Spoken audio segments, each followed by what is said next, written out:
Un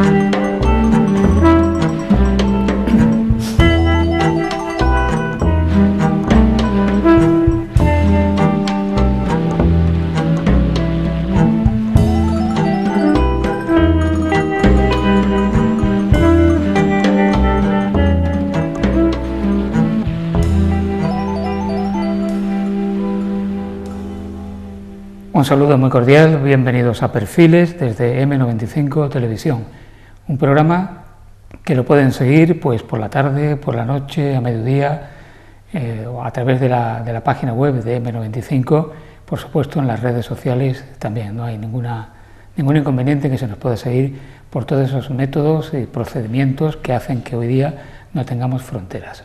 Vivimos en una ciudad que es Marbella, de la cual se habla desde hace ya unos cuantos años de la necesidad de conseguir una ciudad sostenible, que es un concepto que todo el mundo habla, pero no tengo yo muy claro que todos sepamos que es una ciudad sostenible. Los estudiantes de secundaria estudian las ciudades antiguas, estudian cómo a principios de la Edad Media las ciudades, o cuando cae el Imperio Romano, las ciudades dejan de tener importancia, es el campo el que adquiere protagonismo, que después a partir del siglo XI y XII nuevamente las ciudades adquieren un auge, aunque son ciudades laberínticas, ciudades insanas, con insalubridad absoluta, que nada tienen que ver o poco con las ciudades actuales. ¿Por qué estoy dando yo este discurso? Dirán, bueno, ¿este de qué va a hablar esta noche? Pues es porque nos visita un arquitecto. Y los arquitectos, entiendo yo, que saben mucho de urbanismo y de ciudades sostenibles y no sostenibles. Arturo Requemata.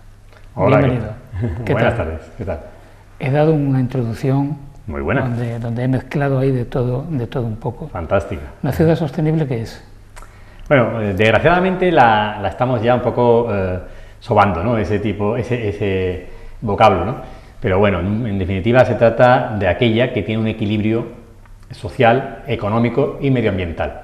Es decir, una vuelta de tuerca más a cuando se pusieron de moda las ciudades ecológicas, donde todo iba hacia la ciudad verde, la ciudad que cuidase todo el tema vinculado al cambio climático. Pero hoy en día cada vez está la sociedad más sensibilizada y lo que se busca pues es ese equilibrio, ¿no? Evitar esos desajustes actuales en las ciudades. Y bueno, pues pasándonos, como te he dicho, en el tema sociológico y en la economía, ¿no? Bueno, como este programa es Perfiles y seguimos la trayectoria vital de la persona que nos visita, lo primero que queremos saber es tu trayectoria desde la infancia. ¿Tú naces en Marbella? Sí. Tú eres hijo de Arturo Reque y de Ana María Mata. Así es. Y nieto de Enrique Merubia, famoso pintor colombiano. Boliviano, he dicho colombiano, ¿no? Sí, no, sí, boliviano. Esa es la hora de... Boliviano, que además trabajó mucho en España, ¿no? Sí, claro, o sea, por supuesto mi abuelo Arturo pues trabajó muchísimo en España y de hecho pues por ahí es por lo que conoció a mi abuela, que ya era madrileña. Y entonces, bueno, nuestro vínculo con Bolivia está ahí, le tenemos mucho cariño y ellos a nosotros, y poquito a poco, pues siempre que podemos la familia va acercándose para conocer a esos primos segundos que tenemos allí, y se nota ese vínculo de sangre porque estamos mucho más unidos de lo que parece, ¿no? Pese a la distancia. He dicho que eres hijo además de Ana María Mata, escritora, tu padre abogado, tu madre licenciada en Historia, historiadora, escritora, novelista, y tú sales arquitecto. Aunque tú escribes también, pero sales arquitecto. ¿Por qué se encaminan tus intereses hacia la arquitectura? Bueno, no hay aquí nada muy romántico que decir, prácticamente igual es pues la tendencia que ya tenía natural desde pequeño, un poco hacia la creatividad, ¿no? Siempre me gustó dibujar desde pequeño, aunque no era el gran artista, no sé si por tema genes, pero no era el gran artista, digamos, de la acuarela ni nada de eso, pero sí era más de los apuntes en la calle, se me daba bien aquellas láminas de Emilio Freixas, y después un poquito más pues por el cachondeo o aquello de las caricaturas, ¿no? Entonces siempre estuve así dibujando, con un lápiz en la mano, y a la hora clásica de los 17, 18 años de decidir, pues mira, tenía la parte, siempre se iba más por ciencias, ¿no? La letra la descarté pronto, en el sentido abogacía, ¿no? Siempre pues tiraba hacia la ciencia y tenía o la ingeniería, puro cálculo, o la arquitectura. Y un poquito ahí también tenía veterinaria, porque los animales me gustan también mucho, ¿no? Bueno, pues cuestión de decidir una u otra, probé por la arquitectura por el tema de que parecía un poco más creativo. Y bueno, ahí me enganché y ya está. O sea que empecé de cero. Aquí no hay ningún otro vínculo en la familia que tenga que ver con la arquitectura. Pero antes de llegar a la facultad de Sevilla, Sí. antes de llegar a la facultad, tú vas a un colegio, vas a un instituto, ¿a cuáles? Sí, pues estuve en el Colegio Ecos, todo lo que es la EGB de entonces, salvo un momento en el que en segundo de EGB estuve en el Colegio Alemán. Se hizo un amago, un intento a ver qué tal se me daba, y eso es curioso, gracioso, porque pasé el curso, no me hicieron repetir, pero lo único que me enteraba era español, deporte y matemáticas. Me aprendí los números y se me daba bien sumar y poco más, pero evidentemente parece ser que en las clases en alemán me dormía, no me enteraba de nada. Tan complejo el alemán que en un año no me dio tiempo a nada. Y volví a Ecos otra vez. Y ahí estuve hasta octavo. Y después, pues ya decidimos pasar a la pública y me fui al Instituto Sierra Blanca. Y ahí estuve hasta los 18 años. Buen instituto. Sí, sí, muy bien. Que diga yo lo contrario. Está claro. Bueno, y cuando tú le dices a tus padres que quieres hacer arquitectura, ellos ¿qué opinan? ¿Qué consejo te dan? Nada, ellos lo tenían claro que iba a ir por ahí, algo así, en algo creativo, porque ya en el propio instituto fui eligiendo las ciencias, ¿no? Previamente, un poco por el hecho de esa continuidad del despacho de mi padre, pues ya mis hermanas habían terminado y estaban ya estudiando Derecho. Luego un poco estaba garantizado la continuidad, pero siempre se veía claramente que yo no tenía nada que ver con ese mundo. Y nada, la única duda no era arquitectura, sino dónde. Si Madrid, donde habían estudiado mis hermanas y donde tenemos familia, o Sevilla. Pero siempre han sido, en ese sentido, muy permisivos y muy de dejarnos decidir a nosotros mismos, y yo quise ir a Sevilla, probé ahí y ya está. Bueno, pues como un poco lo que yo creo que lo que debe ser, ¿no?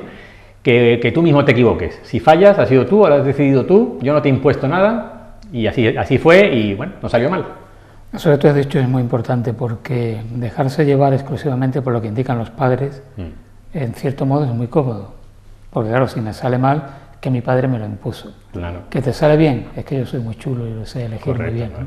O otro error, que es que el padre quiera que el hijo haga lo que él no hizo, ¿sabes? Querer así como decir, venga, tienes que hacer esto porque, o bien por continuar lo que yo soy, hay que mantener aquí tal, o que decida por ti creyendo que ve ahí un potencial, ¿no? Entonces yo creo que no, que tenemos que saber equivocarnos. Bueno, en esos tiempos en que tú estudiaste arquitectura, las carreras se hacían en 5 años, no se aprobaban 24 asignaturas en 6 meses. ¿Verdad? No, arquitectura era más, eran 6 más el proyecto. 6 más el proyecto. 6 más el proyecto. Y además te cuento otra anécdota curiosa. Yo venía de matrícula de honor en COU y fui a Sevilla. Mi primer examen en diciembre de geometría fue un 0,5.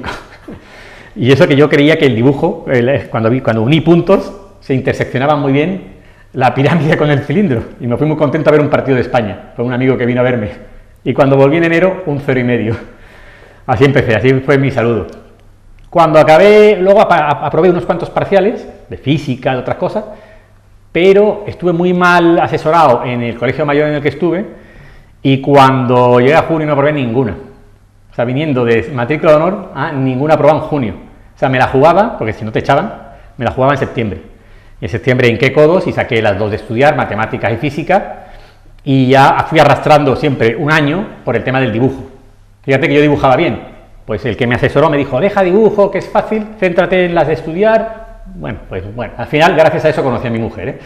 Pues yo estoy seguro que ese fracaso aparente tuyo cuando llegas a la facultad hizo que tus padres en el fondo pensasen, este se ha dado la vida alegre en Sevilla y no está dando ni un palo al agua, ¿o no? No creo, no creo. Yo creo que ellos siempre han confiado en mí. Lo que pasa es que, aunque fuese Sevilla, que está ahí al lado, pero, oye, el cambio se nota, a nivel joven. Yo que sé, habrá otros que se han más lanzado, y yo no era ni nada tímido, ni tampoco me cohibía con las cosas, pero realmente el hecho de separarte de tus amistades, que ninguno fue a Sevilla, unos eran más jóvenes, se quedaban aquí, otros se fue a hacer caminos a Granada, el otro a Madrid, y plantarte tú solo ahí, y encima un colegio mayor, no sé, fue un poco un choque ahí difícil, hasta que me acostumbré un poco al ritmo, pues pasó ese primer trimestre en el que ya fui arrastrando pues esa mala nota inicial, ¿no? Pero cuando cogía el truquillo, después no he tenido problemas. La verdad es que a veces uno piensa que tiene una capacidad determinada o que has asimilado ciertos conocimientos, después vas a un examen y te chocas contra un muro. Yo siempre recordaré cuando estudiaba Derecho, creo que era en Derecho Financiero o en Derecho Administrativo, no recuerdo en cuál de los dos, que había una sección que era todo lo relacionado con el tráfico bancario, sobre todo las letras de cambio.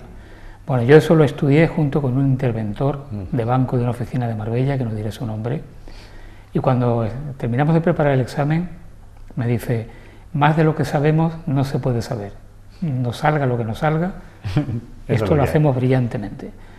Bueno, pues él sacó un 3 y un 2. Y aprendimos que hay que ser muy humilde. Sí. Después fuimos en septiembre y sacamos sobresaliente, porque ahí habíamos aprendido dónde estaban los errores. Que uno se hace a veces idea que no es la acertada. Claro, es que de todas maneras es que era ir a la jungla. Y fíjate que estaban las clases masificadas en el instituto, vamos así, que igual éramos 30 compañeros largos, 40 casi, pero llegamos a la universidad y eso era la jungla. Aparte que hay una cuestión que yo le digo algunas veces a mis alumnos y se quedan un poco así como diciendo de qué está hablando. Y es el hecho que yo considero que todos los seres humanos cuando somos estudiantes necesitamos suspender alguna vez. Sí. Es necesario suspender alguna vez para aprender humildad. Eso por supuesto. Eso por supuesto, yo creo que siempre viene bien, es lo que decimos, suspender, que es lo mismo que igual que equivocarte, es necesario. Tocar fondo alguna vez para después reaccionar es fundamental. Pero oye, hay una cosa que yo siempre cuento también, igual es injusta, pero que casi era más difícil ya ir arrastrando asignaturas, tenía más mérito después porque me coincidían exámenes en 2 días seguidos y cosas así, que yo me acuerdo de un compañero brillante que siempre iba perfecto, con buenas notas, limpio, digo, claro, pero es que él tiene todos los exámenes un martes, luego 10 días después, mientras que a mí me tocaban 2, 3 seguidos, entonces yo tenía que, era más complicado. Porque claro, tú deberías haberte ido a la Universidad Rey Juan Carlos, para que te hubiesen adaptado los horarios, a mí, las posibilidades. Sí, claro. sí. Bueno, has dicho anteriormente, un poco llevando a la práctica eso de no hay mal que por bien no venga, que te permitió conocer a tu mujer. A ver, cuenta eso. Sí, pues porque ella es un año más joven y al tener que repetir geometría y lo que se llamaba dibujo, que era procedimientos, pues coincidí en clase con ella. Entonces, bueno, a partir de ahí, además ahí ya iba un poco yo como del listillo de un año por delante, como no solo con ella, con otro grupo de gente, como del repetidor, que ya sabe un poco de qué pie coge al profesor, qué es lo que hay que hacer. Y además, en ese sentido sí es una parte más bonita, porque era precisamente en esa asignatura de ir a la calle a dibujar apuntes. Recuerdo el Averino, que se llamaba el kiosco al que había que ir a dibujar durante unos días de clase y luego el fin de semana para entregarlo el lunes, pues estar con el grupo de chicas nuevas, de amigos. Entre ellos estaba Paco Gómez, que también empezó arquitectura en Sevilla, y le saludo, aprovecho desde aquí. Y bueno, pues nada, ahí pues el roce hace el cariño y ya está, acabamos desde entonces juntos. ¿Y cuánto tiempo hace ya? Ostras, eso sería el 91, o sea que no sé cuántos años, pero muchísimos. Sí, un montón de años. Bueno, y fruto de ese matrimonio son unos cuantos hijos, ¿no? Sí, tengo 2 hijos, fantásticos, 2 hijos. Arturo y Samuel. ¿Apuntan hacia la arquitectura? No, vamos, uno va clarísimo a la ingeniería. Tiene el perfil clásico de ingeniero, además bastante claro a ingeniero aeronáutico, por lo que le gusta del tema de aviones y esas cosas, y tiene esa claridad mental y de conocimiento de números y de razonamientos, cosas que a mí me costaba, Dios y ayuda, en la universidad. Y el pequeño todavía es muy pequeño y todavía no se sabe por dónde irá. Arturo, ¿cómo recuerdas tú la Marbella de tu infancia? Mira, así a bote pronto, fíjate, como un flash que me viene es el clásico, eran los domingos, de ir siempre comíamos con mi abuela Rafaela en la librería, encima de la librería Mata. Ella estaba siempre en el último piso y casi siempre cosiendo ahí en la extensión que había ahí arriba. Entonces recuerdo... ¿Y tu abuelo Matita con sus tirantes en la puerta? Ya él no lo conocí. Ah, no lo conociste. No, a Matita no lo conocí, a mi abuelo Andrés no lo conocí. Pero a mi abuela, pues recuerdo que entonces todavía se entraba con el coche por el centro, pues llegar, no sé, el coche que tendría mi madre, eso no lo recuerdo, pero sí aparcarlo, comprar unos pollos asados e ir después ahí, pegar la voz, abuelita, y ella desde arriba nos echaba la llave.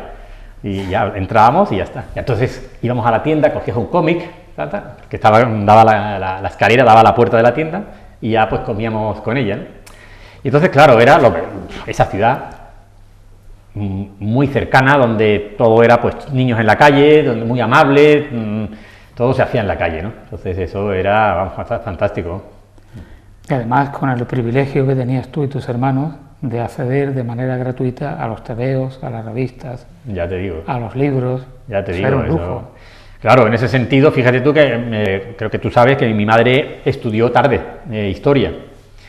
Pues ella, cuando se iba a Málaga, pues nosotros hacíamos, o bien salíamos del colegio, o ya en esa época yo creo que yo ya iba a aprender inglés y tal, pues me iba a la librería y hasta que ella volvía de Málaga estábamos ahí viendo tebeos y viendo libros.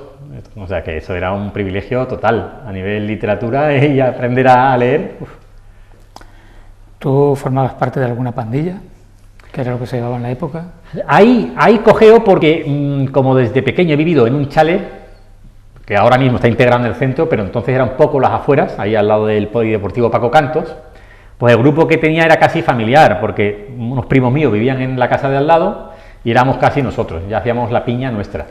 Y luego los que son amigos del colegio, siempre tenías los más amigos en los que te ibas a dormir a casa de uno, de otro. Bueno, ir a tu casa, a la zona de tu casa, era hacer una excursión.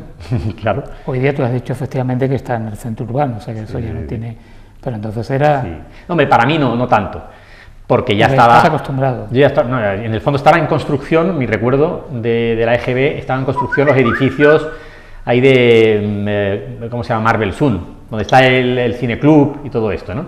Entonces de ahí te dejaba el autobús y tú subías caminando para arriba, que todo lo que era Huerta Belón estaba todavía por construir, salvo los chalés como el nuestro, que ya son de los años 70, pero todo Huerta Belón estaba en bruto, eran huertas, pero ya había camino y ya se llegaba, ¿no?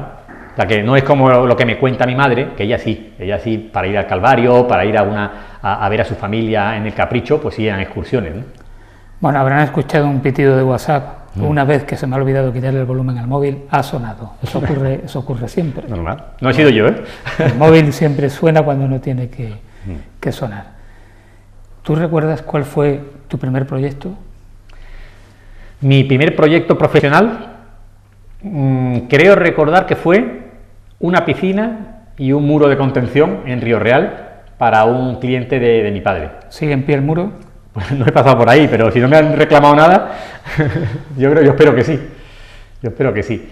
Y eso fue el primero que yo recuerdo. Y luego otra casa de un constructor en Buenavista, en Lindavista, en San Pedro.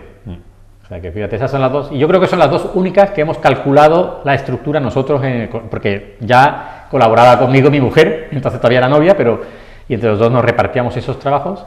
Y como estábamos recién terminados, teníamos todavía fresco el tema del cálculo de estructura. Bueno, ya lo sacamos fuera y nos lo hace un especialista. Ya que estás aquí, vamos a hacer un poquillo de publicidad. ¿Cómo se llama tu despacho, tu firma de arquitectos? Bueno, le llamamos nosotros, que no es un nombre comercial, pero se llama Reque más Gallego Arquitectos. ¿Dónde se os puede localizar? Estamos en calle Calvario, número 6, la oficina 12. Y sobre todo hoy en día, internet. Si pone Reque Arquitectos, Reque más Gallego Arquitectos, entráis directo. Hay que poner el terreno, ¿no?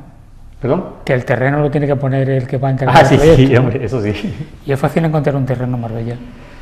Eso es lo más complicado, la verdad. Fíjate que previo a la crisis, nosotros somos un estudio un poco atípico a muchos de los de Marbella, ¿vale? Porque al ser de Marbella, y no venir de un estudio heredado de mi padre ni nada, pues tuvimos que abrirnos camino, ¿no? Entonces, bueno, la clientela nuestra han sido o bien algún cliente de mi padre que se hacía alguna casa, o sobre todo gente de Marbella, de mi misma edad, que se heredaba un terreno, o sea, no tenía que comprarlo, sino que lo heredaba y se hacía su casita.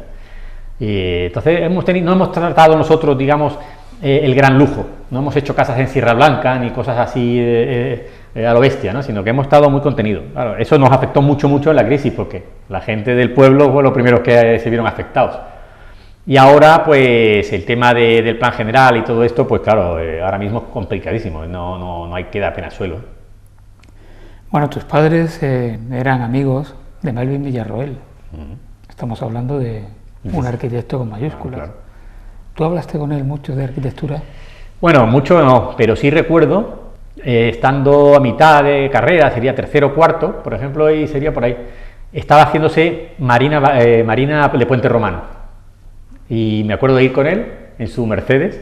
A él siempre le gustaba mucho la música clásica y tenía pues un Mercedes último modelo en esa época, cerrar las ventanas, poner la música a tope y darme una vuelta por la obra.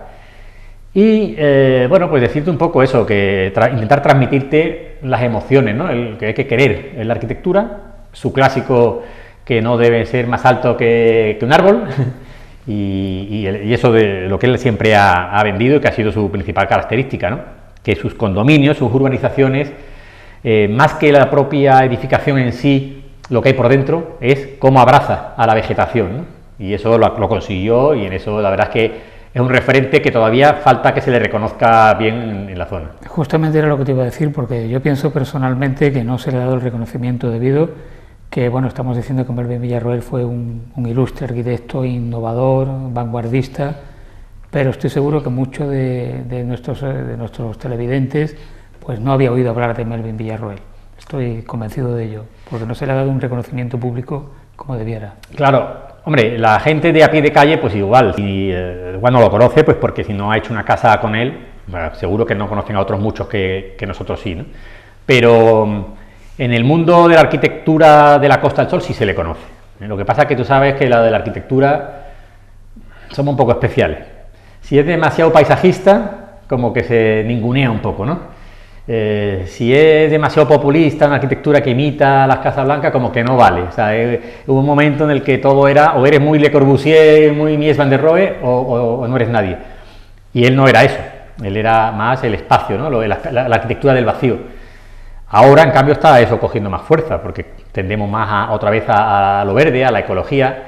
Y fíjate, la única cosa para que yo creo que hubiese sido una persona ya súper relevante es que ese tipo de urbanizaciones, que está Marbella lleno de ellas, les faltaba un puntito de vida propia, que no se queden tan vacías, porque claro, son pura residencia, y a veces tienen una piscina y tienen una pista, pero lo que es la vida, es que ese policentrismo que pedimos, que esas urbanizaciones hubiesen tenido pues algo, una farmacia, una zona de colegio, tal, pero eso no es culpa suya, digo de la planificación. Eso es un concepto urbanístico, ¿no? Claro, eso no es culpa suya. La cosa sería que hubiésemos aprovechado ese tirón y todos esos núcleos que están diseminados por toda la costa hubiesen tenido pues su zona administrativa y social donde la gente pudiese confluir, ¿no? ¿Por qué está en pie el acueducto de Segovia, las catedrales de la Edad Media? No sé, que no se han caído nunca, ahí están. Y a lo mejor se hace una reforma en un edificio en la planta baja y se viene abajo el edificio y ocurre una catástrofe. ¿Eso cómo se explica? Eso te lo ha preguntado mi padre o te lo ha contado, ¿no? Porque suele ser debate de las comidas de vez en cuando, cuando hay una desgracia. O sea, que tu padre coincide en esto, ¿no? También. Bueno, pues a ver si tú me lo puedes responder fácilmente, como decía Forrest Gump, para que, no sé si era Forrest Gump o qué película, no era Filadelfia, como si yo tuviese 4 años y me entere. Bueno, una muy fácil es que lo que estamos viendo hoy es lo que ha aguantado. Lo que se ha caído no lo vemos. Eso no lo vemos, claro. Eso no lo vemos, y es la gran mayoría, ¿no? La gran mayoría se ha ido cayendo. O sea que también se caían las catedrales. Pues, seguro, catedrales, se arrancan unas cuantas, y la vivienda popular toda. Luego hay otra que es cada vez la inmediatez, ¿no? El propio hormigón, las propias normas, te dicen una duración. O sea que, ojo, habrá que ver qué pasa con los edificios, porque yo recuerdo cuando yo estudiaba que el hormigón tenía que durar 100 años. Pero ya decía 101, ya nadie te decía que tuviese que durar. Entonces se supone que van a empezar a venirse abajo edificios. No creo, porque estamos... Bueno, a ver, espérate que estoy calculando, mi edificio tiene 35 años y por la edad que yo tengo, si se cae a los 100 no me va a coger. No te pilla. No, las patologías y otras son otro tipo, en cuanto se va avanzando en materiales y esas cosas, pues al final a veces hay un poco prueba y error, y lo que funcionaba igual no se experimentó lo suficiente. A veces de mala praxis, que también lo ha habido, pero sobre todo porque las cosas no se hacen para que duren ya eternamente, y cada vez menos. El arquitecto, esto te lo dije alguna vez en otro programa, porque yo a veces me repito en las consideraciones, que el arquitecto es un artista también, ¿no? Bueno, en la historia del arte figura la arquitectura, la escultura, la pintura, son las tres gracias, por así decirlo, y se habla de grandes arquitectos como Miguel Ángel, por ejemplo. Claro. Bueno, el arquitecto actual, supongo que Miguel Ángel también haría algunas casitas pequeñas, pero el arquitecto actual puede dedicarse a hacer obras de arte. ¿El mercado está para hacer obras de arte? No, más bien no, pero lo hay también, ¿eh? Aquí hemos tenido uno, por ejemplo, era Ángel Taborda, para mí era un artista. Ese tipo de casas, o el cliente dice haz lo que quieras y entonces estás mostrando puro arte, o si no es imposible, porque al final, pues bueno, generalmente te hace la casa y quiere una casa funcional, o quiere lucir algo también, o sea, puedes dar tu toquecito, pero no es en el concepto... hombre, estamos hablando otra vez del número uno, digamos, en su época, como podría ser Miguel Ángel, pero la arquitectura hoy en día es mucho más práctica, mucho más pragmática y va al beneficio del promotor. Además, muy diferente entre un promotor y un particular. Se mezclan muchos factores y luego, ¿qué pasa? Cuando nos hemos ido a dar un poco de juego hacia los grandes edificios singulares, casi es mejor que casi que los contengamos, porque empezamos a encontrar los calatrabas por ahí y empezamos a tener ahí problemas. Bueno, a Calatrava no sé si se le ha caído algún edificio, pero a Agrietar se le ha agrietado unos cuantos, ¿no? Exactamente. Y se le ha ido el presupuesto también de las manos unas cuantas veces. ¿Eso en qué va? ¿En que ha habido cálculos matemáticos erróneos? ¿En que se ha utilizado el material que no se debía? ¿En qué puede ir el que una obra se deteriore tan rápidamente? Hombre, su arquitectura es tan orgánica, no hay nada recto, todo es curvo y forzando las tensiones de los hormigones, de los materiales, porque que no te falle un encuentro, una junta, es complicado. Y además entiendo que habría que hacer un seguimiento a pie de obra exquisito, ya no solo de él, que no, evidentemente seguro que él no estaría ahí, iría una o dos veces, sino de su equipo y de la propia constructora también que esté ahí. Son obras que tienen todas las papeletas para tener problemas. Bueno, el arquitecto tiene que estar como un policía a pie de obra para que no le cambien el material que ha dicho, no le cambien las distancias, ¿no? Para eso está el aparejador, ¿no? Eso aprovecho un poco para decir que aquí en España la LOE te obliga a que estemos el arquitecto y el aparejador. Y nuevas figuras que van metiendo poco a poco, ¿no? Como la OCT que llamamos, que se controla la estructura para los seguros y otras figuras que van saliendo. Pero la calidad de la obra la controla el aparejador. La calidad de la obra, exactamente. Bien. O sea que hay que trabajar con un aparejador de máxima confianza. Eso sería muy recomendable. Porque si después el edificio se te cae, el responsable, el que va a la cárcel, es el arquitecto. Bueno, ahí hay muchos matices y empezarías a mucha casuística y ya depende de lo que diga tu proyecto, depende cómo se haya ejecutado, puede ser también el constructor, o sea, hay muchas cosas. Se me está ocurriendo, no sé si existen arquitectos sin fronteras. Claro, sí también, ¿no? Sí, claro. Lo digo porque cuando hay alguna catástrofe de índole natural, un terremoto, un huracán, un tifón, todo este tipo de historias, hay países donde las casas se caen, quedan arrasados, y otros donde apenas se nota el efecto. Luego hay necesidad también de alcanzar una igualdad en materia de vivienda. Se habla siempre de acceso al agua, claro, y tal, y nos olvidamos muchas veces del acceso a la vivienda. Hombre, desgraciadamente ocurre también que muchas veces precisamente son los sitios más agresivos, con más problemas, donde al final la gente que no puede irse al sitio seguro acaba edificando, bueno, levantando algo donde le han dejado, ¿no? A pie de un talud o donde hay un arroyo, tal. Pero sí te puedo decir que ahora mismo hace tiempo que no lo escucho, pero hace varios años sí estaba Arquitectos Sin Fronteras y que había compañeros que iban por allí y proponían cosas.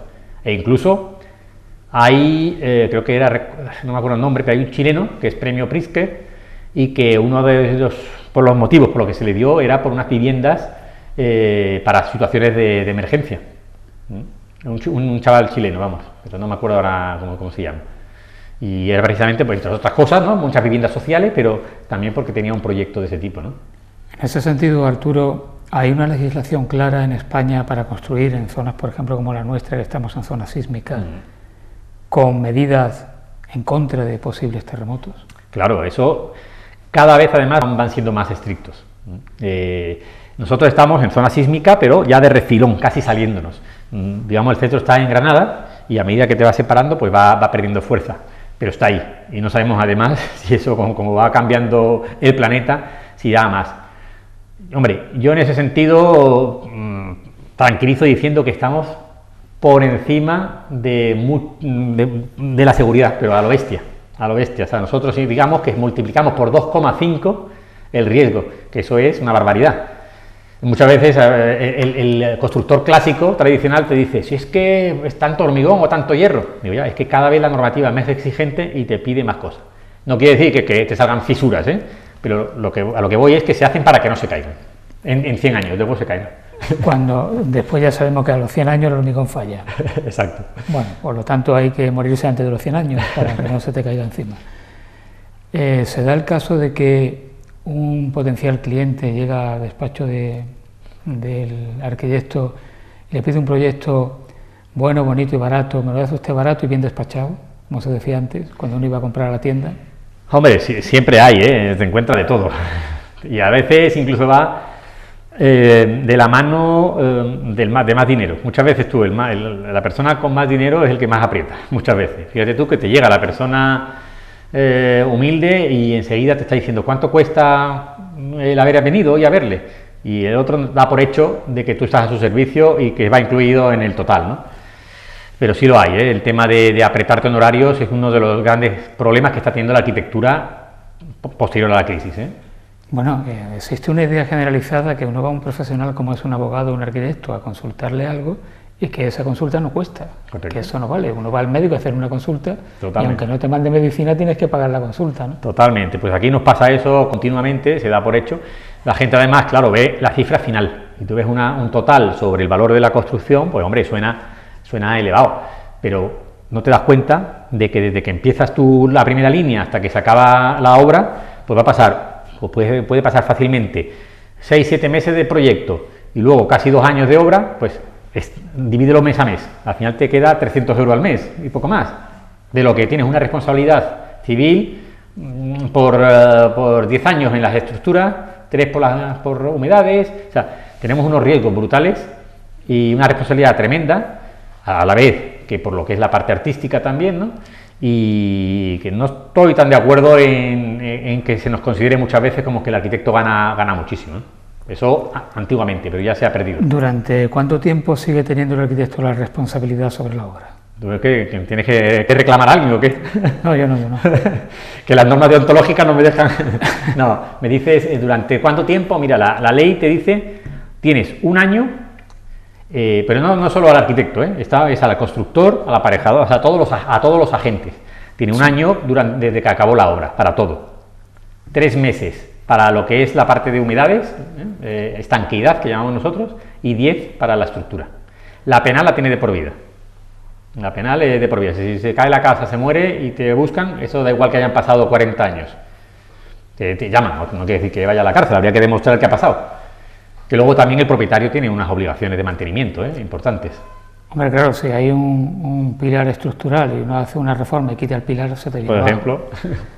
Es que se ha dado. Sí, se da el caso. Y a veces no se cae, No aguanta, ¿qué tú dices? ¿Cómo aguanta? ¿Cuál es la zona natural de crecimiento, si sigue existiendo alguna, en Marbella? En Marbella. Vamos a ver, ahora mismo el crecimiento... Es que hay que tener mucho cuidado, porque el natural podría ser más hacia las chapas, pero sería casi hasta una pena, ¿no? Digamos que todo donde veas vegetación natural, los pinares que hay por ahí, pues el crecimiento va a ir un poco a lo que es la zona de los Monteros, por la zona del hospital, pero que empieza a estar muy colmatado. Después ya hacia cruzar la autopista, además el POT me parece que no lo va a permitir, y hacia el otro lado está ya también todo ocupado, o sea, no queda tanto como parece. ¿Tú vas a entrar en algún momento en política? Política es todo lo que sea en la vida. Ya, pero eso no vale, irse por los cerros de Úbeda no vale. Yo te pregunto en política. Sí, o sea, la idea es que... Lo digo porque sé que alguna asociación a la que tú perteneces va a dar el salto a la política. No. Ninguna asociación a la que yo pertenezco va a dar el salto a la política. No va a dar el salto a la política. Te ha llegado mala información. Bueno, pues me había llegado alguna información, no sé. Te ha llegado una información ahí un poco sesgada, pero vamos a ver, lo que sí está claro es que la sociedad civil debe dar un poco más empujar un poquito más, creemos nosotros. Yo creo que... La sociedad marbellí. Marbellí, la civil en general, siempre hemos dicho que era muy inconformista, por lo menos desde que yo me metí un poquito más en esos movimientos, por supuesto no por mí, sino por el entorno que me he encontrado, han coincidido que han surgido otros colectivos con momentos muy puntuales de gran fuerza, como aquello de los rascacielos, por ejemplo. Es que aquello era imposible callarse. Sí, eso está bien porque por lo menos demostramos que, hombre, que hay sensibilidad. Entonces, bueno, se vio que la sociedad tenía algo más que decir de lo que parecía, no estábamos tan callados. Pero es un tira y afloja, de repente cogemos fuerza, nos desinflamos y ahora vemos que el tema político es verdad que cansa, ¿no? El político tradicional, la política tradicional es cansina, es ponerse zancadillas, continuamente una pelea, si tú dices esto yo digo lo opuesto. Entonces, bueno, estamos ahí dándole vueltas, voy a serte sincero, en ver si montamos algo para tal vez dar el salto y atrevernos a presentarnos de alguna manera ahí. Bueno, entonces no estaba tan mal informado. No estaba tan mal informado, pero no es con una asociación de las que tú conoces. Bueno, tú dices la política tradicional. En Marbella tenemos experiencias de políticos no tradicionales y no vea la que liaron, claro, y el legado que nos han dejado. No, bueno, es que eso ya es el caso extremo, ¿no? Te has ido al extremo del que va por su beneficio y una persona corrupta y todo lo que quiera, ¿no? O sea, evidentemente, cuando se vea un poco quiénes estamos detrás, no van a ver a esa figura, como tú dices, así, van a ver lo más opuesto a lo que pudo ser aquel personaje y toda la hipoteca que nos dejó, ¿no? Aquí en Marbella. ¿Cuántas bicicletas tienes? No, pues fíjate, yo tengo solamente dos, pues tengo una plegable también, pero la uso poco, pero en casa hay un montón, porque luego mi mujer, mis hijos, alguna de estas que se ha quedado ya un poco en desuso también, o sea que tengo en casa puede haber 7 bicis.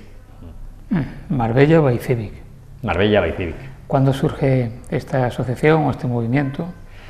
Pues mira, Bike Civic surgió, creo recordar que fue el 2011 cuando la constituimos, aunque ya veníamos de un par de años antes haciendo masas críticas, que llamábamos, que era por salidas que se hacían para reclamar el carril bici, era un movimiento mundial y se hacía una quedada ahí anual.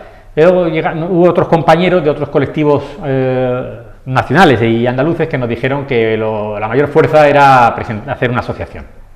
Y fue así como nos juntamos un grupo de los más activos y montamos Bike Civic con varias vías, ¿no? La de seguir haciendo salidas y fomentando el uso de la bici y la demanda, que se viese demanda ciudadana, y luego una parte, pues la más de estar negociando con el ayuntamiento, el que estuviese en el ayuntamiento, pues para intentar que creyese en esa movilidad sostenible otra vez, ¿no? Que hablamos la palabra. Volvemos, hemos llegado una vez más al carril bici, que terminó haciéndose, por lo menos algunos tramos. No sé yo en qué punto de desarrollo está el asunto del carril bici. ¿De los carriles bici? O de los carriles bici. Nada, ahora mismo la verdad es que está en punto muerto completamente. De hecho, hace varios meses ni siquiera era a más sino a menos. Hubo un momento el debate en el que se quería también quitar el de Camilo José Cela, pero no hay ahora mismo, que yo sepa, ninguna apuesta para generar una red de carriles bici que realmente justifiquen un poco los que hay, porque para que funcionen es que tienen que dar continuidad.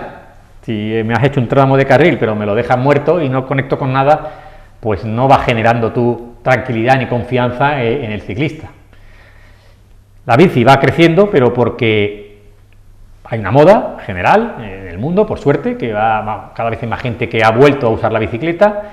Hay un atractivo turístico muy importante porque es muy agradable moverse por las ciudades a ritmo de bicicleta, pero nos falta la convicción política, completamente, de que crean que esa es una alternativa a la movilidad, no solamente para el turismo de hotelero y que saque la bici y vaya al paseo marítimo, sino que deben creer en que la movilidad no es solamente coche, y eso es nuestra batalla.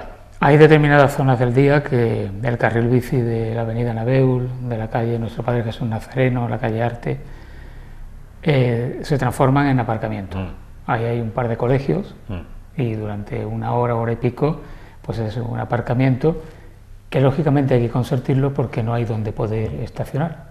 Claro. Que ese es otro gran problema de Marbella, que no sé yo si los arquitectos tienen algo que decir al respecto a la hora del urbanismo. ¿Cómo conseguir que en Marbella se pueda aparcar, sobre todo en los barrios? Vamos a ver, si partimos con la mentalidad de hoy, es un problema. Entonces, es complicado, porque lo que hagas va a ir contra lo que debería ser, que es mirando un poquito más allá, que es reducir el número de coches en la ciudad. Si no lo reduces, al final no vas a encontrar hueco, ya está todo colmatado, es complicadísimo. Entonces, sí, hay que hacer planes de aparcamiento, como anuncian PSOE, PP continuamente, pero eso es seguir favoreciendo al coche, metiendo más coches. Yo entiendo que tengan que hacer algo para solucionar ese problema, pero ya a la vez, a la par, tendrían que estar anunciando una planificación futura para quitar coches, como está mejorar el transporte público, fomentar el que se camine, porque es que al colegio muchas veces, eso tú dices que se ocupa, pero es que muchas veces son unos 400 metros, 500 metros, que vas a tardar un cuarto de hora en llegar al colegio con el niño, pues pero lo quieres llevar con el coche. Con el transporte público menudo porvenir tenemos, porque parece que va a ser para residentes gratis, pero con 18 autobuses. Pues a ver qué se hace con 18 autobuses. Hombre, yo creo que ahí, no sé, digo que tendrán, será electoralista o no, pero la idea no es mala, pero creo que llega antes que la solución, que está ese pliego sobre la mesa, que dicen que va a salir en enero, para la nueva concesión del transporte, y que ahí ya se va a pedir modernizarlo, nuevas líneas. Entonces primero tendría que estar eso, y después ya entonces hago la gratuidad del servicio, pero mientras tanto, si realmente tuviese acogida esa solución, lo que vais a colapsar completamente las paradas. En toda Marbella, por ejemplo, el tema del aparcamiento es muy difícil, pero por ejemplo en el centro hay aparcamientos públicos, privados pero públicos, a precio de oro, indudablemente, te gastas un sueldo si tienes que meter el coche ahí, pero por lo menos existe esa posibilidad. Pero en los barrios, Divina Pastora, Santa Marta, toda esa zona, la nueva Divina Pastora, por General López Domínguez, no hay ningún aparcamiento donde se pueda entrar. Vale. Es dramático realmente aparcar ahí. Y digo yo una cosa, si los políticos son incapaces de solucionar el aparcamiento en los barrios, ¿por qué se sigue multando por parte de la policía local en los barrios? Pregunto, es una pregunta sobre todo en una ciudad como Marbella, donde indudablemente la policía local aquí no multa nunca por afán recaudatorio, y a mí libraría mucho de siquiera hacer sospechar eso, en lo más mínimo. ¿Te han vuelto a multar? El otro día, la última vez que te vi, te acababan de multar. En este caso era en radio, me parece, o no sé quién fue. Yo tengo unas cuantas multas. Tengo unas cuantas multas, a pesar de que soy muy respetuoso con las señales de tráfico, pero se nota que cuando me despisto, no las veo, cualquier historia, siempre hay un coche. Hay alguien detrás ahí esperándote. Siempre. No, pero lo que dices de los barrios. Bueno, vamos a analizar brevemente así, fíjate tú, cuando yo era pequeño, hablando, como hemos empezado toda esta conversación, yo recuerdo que era ir a comprar los libros del instituto a la Torre 8. Y se iba ahí, que era fantástico, era el primer día de colegio o algo así, todo el mundo a la Torre 8, a una tiendecita que había en la librería. Y la Coca. Coca. Y la ilusión de comprarse los libros. ¿Verdad? Pero ahora eso está masificado ahí, ¿no? Entonces está todo despejado. Ahora, si somos los mismos, quiero decirte que en esos bloques no cabe más gente que las que había entonces. ¿Cómo hay ahora? Es que ahora cada familia tiene 2 o 3 coches. Pero cada niño tiene un coche, el padre y la madre. Entonces ahí ya hay una parte que es intentar concienciar que no haga falta tanto coche, mejorando el transporte, concienciando y tal. Pero luego hay que identificar, es una labor que hace falta, identificar zonas de aparcamiento concretos en esos barrios. No sé, muchas veces se comenta que si en el propio, ¿cómo se llama esto? El albergue África se podría aprovechar ahí para hacer un mega aparcamiento, o sea, no en el propio albergue, por debajo. Bueno, no sé, es un tema que, como siempre decimos, debe tratarse desde la delegación correspondiente. Pero claro, depende cómo lo enfoques, si lo enfocas por puro tráfico o lo enfocas con medidas también en paralelo de sostenibilidad, de quitar coche, de otras cosas, ¿no? ¿Tú tienes perro que te ladre? Sí. Yo también. ¿No te parece que hay en España cierta perrofobia? Sí, la verdad es que ahora mismo está el tema de los perros, que no veas. Sí, pero bueno, yo lo tengo, al tener chalet, la verdad es que yo soy muy de perro en el chalet, que se puede corretear por ahí, a casa de mis padres, a la mía, y el hombre está ahí más feliz que otro poco. No me identifico tanto con el que sale a pasearlos por las calles, pues porque no se me da el caso. Hombre, a veces encuentro yo por ahí una parcela para que me hagas un chalet. Lo que pasa es que yo cuando veo las parcelas, siempre me parece muy pequeño, digo, aquí no cabe nada. un arquitecto ve una parcela y sabe lo que entra ahí inmediatamente, el número de habitaciones, de plantas, todo perfecto. Sí, hombre, eso sí, porque ya tenemos cogida la escala, ¿no? Eso es curioso, igual que cuando vas construyendo la casa hay diferentes etapas, hay una etapa en la que parece chiquitísimo, cuando lo tienes con el ladrillo y enfoscado y de repente dices, esa habitación me he equivocado, que pequeño. No nosotros, porque ya sabemos que luego es engañoso, pero el propietario se queda como, me he quedado con algo muy chico. Pero luego cuando ya lo enluces y lo pintas y tal, vuelve a coger un poco su tamaño, ¿no? Bueno, siendo tu hijo de Ana María Mata, excelente articulista, cuentista y narradora, no tiene nada extraño que tú seas columnista también y que publiques cada 15 días. Sí, cada 15 días. En el Diario Sur. ¿Cómo te surge esa posibilidad? Pues fue un poco casualidad, vamos, cierto que, pues, casualidad no, porque, vamos a ver, yo ya escribía en Marbella Express antes. Pero ahora si lo pienso, no sé, no me acuerdo por qué empecé a escribir en Marbella Express, pero creo que fue previamente por el blog. Tenemos un blog, mi madre y yo, que se llama Tertulia en Marbella, donde, bueno, se abrió a que colaborase el que quisiese, pero sobre todo lo hemos alimentado ella y yo. Y yo creo que de ahí entonces me llamaron del Marbella Express por colaborar, para rellenar en su momento también ver una opinión de alguien joven que empezaba a escribir, y estuve escribiendo ahí muy a menudo. Y yo creo que cuando ya desapareció, pues Barbota aprovechó el momento y me llamó y me invitó a escribir también, bueno, me dijo semanalmente, ya le dije que semanalmente no llegaba, pero quincenal sí, y bueno, ahí voy intentándolo.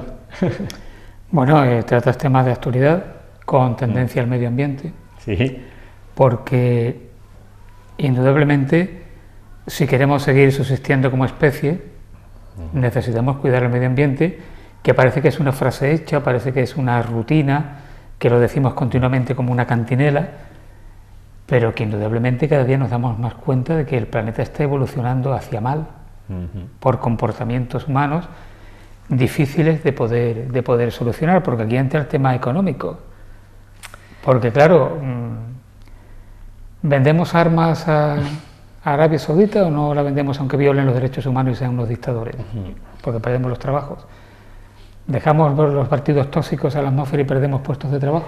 Claro, no, sí, todo es muy complejo, ¿eh? Y fíjate que yo también, nunca me ha gustado los extremos, y hubo un momento cuando hubo, hace, yo que sé, 10, 15 años, y había mucha más batalla, mucha más guerra de los ecologistas de entonces por intentar concienciar sobre el cambio climático. Yo hasta era de los que decía, creo que hay mucha manipulación de todos lados, y yo creo que hasta exageran y tal, y seguro que me están... Pero la verdad es que al final yo creo que le ha ido dando la razón, porque lo podemos ver. Antes te contaban cosas que ocurrían en otra zona del planeta, y como tú no lo veías, pues dices, no sé hasta qué punto me han manipulado ahí un poco con esa información. Pero es que ahora lo estamos viendo, cómo van ocurriendo otra serie de cosas, como la deforestación, las lluvias, todo lo que va ocurriendo. Entonces, lo que es la economía global, nosotros no podemos hacer nada como particulares, pero poner nuestro granito de arena en mejorar lo que nos corresponde a nosotros, sí. Pero cierto que hay mucho engaño ahí. Fíjate tú, una tendencia enorme en el tema de lo que un poco me muevo yo más, que es la movilidad, es el tema del coche eléctrico.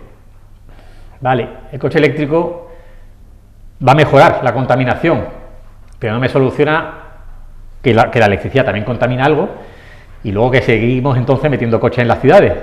Entonces no es una contaminación de CO2 ni de ruido, pero él volverá o seguirá siendo el coche el dueño de las calles. Entonces, ahí no me soluciona el problema, y hay un lobby de las eléctricas brutal por meter el coche, y ahí nos están un poco engatusando a todos, ¿no? Entonces, bueno, hubo durante muchos años la necesidad de vender coches diésel. Era la panacea universal, todas las bondades del mundo en contra de la gasolina, y ahora los que tenemos coches diésel pues estamos hundiendo el planeta porque todos los males de este mundo están en los coches diésel. Correcto. O sea que pasamos como las sardinas que eran malas para el corazón, subían el colesterol, y ahora son buenísimas. Correcto. Y además lo ves, perdona, que es el tema también de otra cosa que siempre me ha llamado la atención. Hombre, somos muchos millones de habitantes, miles de millones, pero esa gotita que siempre se nos dice que cae del grifo, que la cortemos, que tal, o sea, minucias. Cuando luego ya todos sabemos que las pérdidas donde están en las grandes redes, las grandes infraestructuras, que es decir, cuando le toca al Estado, a la administración pública, ellos no hacen sus deberes, y a nosotros nos piden que esa gotita que cae de la cisterna, que evidentemente hay que hacerlo, porque yo te digo que todo es gota a gota, pero que empiecen también ellos a hacer su parte, ¿no? Alguna vez. Te voy a plantear un asunto donde estoy convencido que los arquitectos tienen también su grado de responsabilidad, aunque me da la sensación de que lo advertirán y los constructores no le harán caso. ¿Por qué seguimos construyendo en cauces de río? Bueno, ahora mismo cada vez menos, porque la legislación general, primero eso viene de antes sobre todo, ¿eh? Ahora yo creo que se construye menos, porque entonces la planificación era tan básica. Si tú ves los PGOs de Marbella del 56 y tal, es que no era nada, eran dos planos y poco más. Entonces ahí un poco que valía todo. Ahora cada vez todas esas zonas se van delimitando más y todo va acompañado de estudios medioambientales, estudio geográfico, tiene que opinar todo el mundo. O sea que lo actual, dudo que se vaya a hacer en cauces. Lo que pasa es que hay mucho antiguo hecho que sí estaba en esos sitios. Y bueno, confiamos también en los embovedados y en todas esas cosas. No hace mucho un licenciado en Ciencias Ambientales me decía, no tengo apenas nada que hacer porque el trabajo que yo tendría que hacer me lo hacen los arquitectos, que controlan también los impactos medioambientales. ¿Eso es así o no? No, en mi caso, los que yo conozco, en cuanto se ha habido que pedir estudios medioambientales, siempre son especialistas que vienen de biólogos, pues incluso personas del tema de medioambiental, o sea que no solemos hacerlo nosotros, ¿eh? Ojo, hoy en día todo se especializa, cualquier cosa, tú eres arquitecto y puedes especializarte en economía de la arquitectura, o sea que te puedes especializar en lo que quieras, pero normalmente, hombre, yo sí soy de la opinión que no para hacerte una casa, pero en cuanto hay planificación urbana debe intervenir todo el mundo, debe haber antropólogos, sociólogos, historiadores, impacto ambiental, la participación ciudadana. O sea, no lo podemos. Hay una cosa, por ejemplo, ahora que me está dando un poco miedo con el nuevo plan general, que ya nos han vendido varias veces el equipo ganador del pliego, que está compuesto por decanos magníficos de abogados. Catedráticos. Pero empezamos a meter ya a otra gente, que muy bien, que el problema es para que no nos hundan el PGO por el tema de las legalizaciones de viviendas, pero... Por cierto, una curiosidad sin que tengamos la bola de pitonizo aquí delante. ¿Nuestros nietos verán el PGO de Marbella aprobado? No, sí se llegará, pero... Sí, también el hospital comarcal terminará haciéndose. Bueno, fíjate, eso es más complicado. No, pero el PGO sí llegará, pero a ver cómo, no te sé decir, porque hay tantos intereses, tantos vaivenes para allá, para acá, y cuando ya lo puedes tener encauzado, hoy en día te lo recurre un propietario por ahí que tenga un buen equipo jurídico detrás y al final te lo tumba otra vez. A ver... Así fugazmente, y ahora que nadie nos oye, tú tendrás tu opinión formada sobre el tema de las lindes, ¿no? Pues mira, yo te voy a ser sincero, en lo de las lindes no era tan farragoso y para poder meterte tenías que ver mucho y es muy complicado también de poder analizarlo y solo verlo con digamos, declaraciones puntuales en los medios por la parte de uno y por parte del otro, pues era muy complicado, ¿no? Lo que yo sí pido siempre como ciudadano pues es que se ponga en manos de la justicia, que se analice por especialistas y ya está. Lo demás son rumorologías de uno y de otro, que puede haber toda la mala intención, pero que eso ha ocurrido, ¿eh? Eso ocurre continuamente en el urbanismo, continuamente hay ajustes de lindes. Lo que pasa es que aquí se da una circunstancia muy particular por la persona implicada y todo eso. Yo ahí se me escapa de mi alcance y tengo tantas otras causas en las que me meto. Yo creo que con el tema de las lindes y del PGO, la mayoría de los ciudadanos hacen un poco como aquel comentarista musical radiofónico de los años 70 que se llamaba el Mariscal Romero, que decía, yo me lo he leído todo y no me he enterado de nada. Correcto. Pues muchos nos hemos leído todos sobre estos asuntos y al final seguimos igual de confusos que al principio. Sí. Ojo, que también hay gente especialista en jugar con eso. Claro. Lo lío tanto para que así nadie se entera y llegamos a una solución que me interesa. Bueno, para ser original, no te voy a preguntar qué te llevarías a una isla desierta, que está muy visto, pero aparte de leer los libros de tu padre y de tu madre, que son prolíficos escritores, que publican asiduamente, un libro tuyo, un libro que tú hayas leído o que estés en proceso de leer o que tengas pensamiento de leer y que podría ser algo así como tu libro de cabecera. Hombre, por ejemplo, te digo justo ahora que es cabecera total porque lo estoy volviendo a releer, es La caverna de Saramago. Es que esa es una gran porque lo leí hace 20 años. Una gran novela. Y, ojo, y la cosa es que me acuerdo que se me quedó grabado porque me encantaba y tenía solo el concepto ahí de lo del centro y el se me ha ido el nombre, del barro. Y cuando he empezado a leerlo otra vez, era como, no me acordaba de nada, digo, no me suena nada, ¿por qué me gustó? Si no me acuerdo. Y además la forma que tiene de escribir, ¿no? Yo hace poco releí El guardián en el centeno, que lo había leído de adolescente, lógicamente no le saca el mismo provecho, y las uvas de la ira, que son dos. Sí. Y últimamente en radio estábamos descubriendo, por esto de Halloween, que ahora todo es Halloween asociado al terror, y estábamos hablando de Drácula de Bram Stoker, que es una de las cumbres de la literatura universal y muchas veces no se recuerdan. Sí, sí, sí. No, yo lo que pasa es que cuando el rato que tengo para leer así un poco he intentado, sobre todo, entretenimiento, ¿no? Un poco en eso, fíjate, me he guiado mucho por mi madre, que casi siempre me ha alimentado la parte de la novela negra, pero mucho en eso sí he leído un montón. De la novela negra, porque te entretiene, estás ahí ese rato. Yo soy de leer justo antes de dormir, y lo que duro, 10-15 minutos y poco más, ¿no? Tampoco. Bueno, eso es poquito cada día. Eso es una costumbre muy sana, sí. Dormirse con un libro. Bueno, ¿y una película? Fíjate, también me gusta esa porque película que me haya marcado y me encante es, creo que se dice Monankel, de Jacques Tati. Ajá, bueno. Esa me encanta por lo que tiene también de la arquitectura, de todo, un poco ha marcado donde estoy yo ahora, ¿no? Digamos, porque es ese contraste entre modernidad y tradición, entre mantener los valores tradicionales, no dejarse llevar también por la gran industrialización y el ritmo de la vida, y ese equilibrio que hay que buscar entre lo uno y lo otro, pues es un poco lo representa esa película, ¿no? Pues fíjate que pensé yo que tú te ibas a inclinar por un clásico del cine mudo, después en los años 80 musicado, Metrópolis de Fritz Lang. Pues que hay mucho de arquitectura. Sí, pero esa es lo mismo, lo vi, la vi hace tanto y yo tengo mala memoria, cuando veo algo luego es que se me olvida. Lo que pasa que ya está es que la he vuelto a ver más veces porque se lo he sugerido a gente, en la propia escuela la pusieron, luego la vi yo con amigos, o sea que entonces la tengo más fresca. Incluso, te digo, cuando la primera web que hice de mi estudio, la música era, no sé si no la estábamos jugando porque nos podían demandar, pero pues hicimos con el logotipo, que era una especie de edificio con ventanitas, pues si no la jugamos, esto era el 2000 o por ahí, o sea que todavía, pues había un muñequito que iba subiendo por el edificio con la música de Monankel, que no sé si te acuerdas. Sí. Que era muy bonita, pues representaba al señor Ulo que iba con su pipa, iba subiendo. Luego ya hubo, me acuerdo, un familiar que me dijo, que no era mi padre, un primo, que dijo, está muy bien, pero no lo veo muy serio para un estudio de arquitectura. Y consiguió convencerme 2 o 3 años después y lo quité. ¿Por qué se consentiría en Marbella construir el edificio mediterráneo?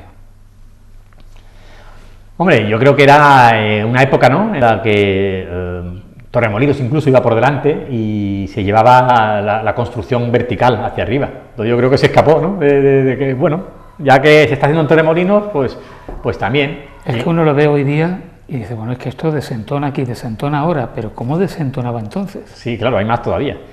Pues no te sé decir ahí qué mentalidad habría para aceptarlo, pero yo creo que podía ser un símbolo de modernidad, o como que sí, que es lo que se lleva. Fíjate que de todas maneras hay edificios, el propio Skoll, que está reconocido también como de los edificios, tiene no sé si tiene una calificación, ¿no?, de algún tipo. Sé que está en un libro de arquitectura clásica, arquitectura modernista de la Costa del Sol.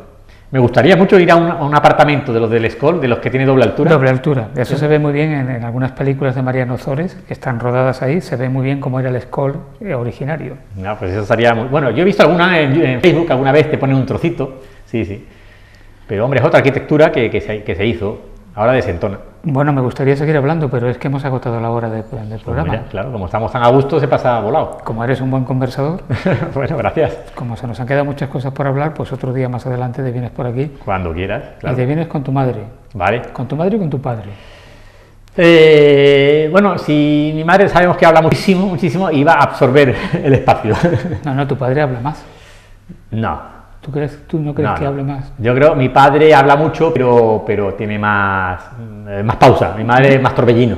Yo a tu madre muchas veces le digo que ella y yo somos mudos. Sí, habría que ver a los dos. Arturo Reque, gracias. Muchas gracias por haber venido. Muchas gracias. y que sigas construyendo. Pues eso espero. Y a ver si te permiten ser arquitecto funcional y artista. Pues eso lo intentaremos, siempre no hay que perder ese espíritu. Gracias a Marta Ortega, que estuvo encargándose de que esto se haya visto y escuchado en condiciones. A todos ustedes también. Hasta la próxima semana.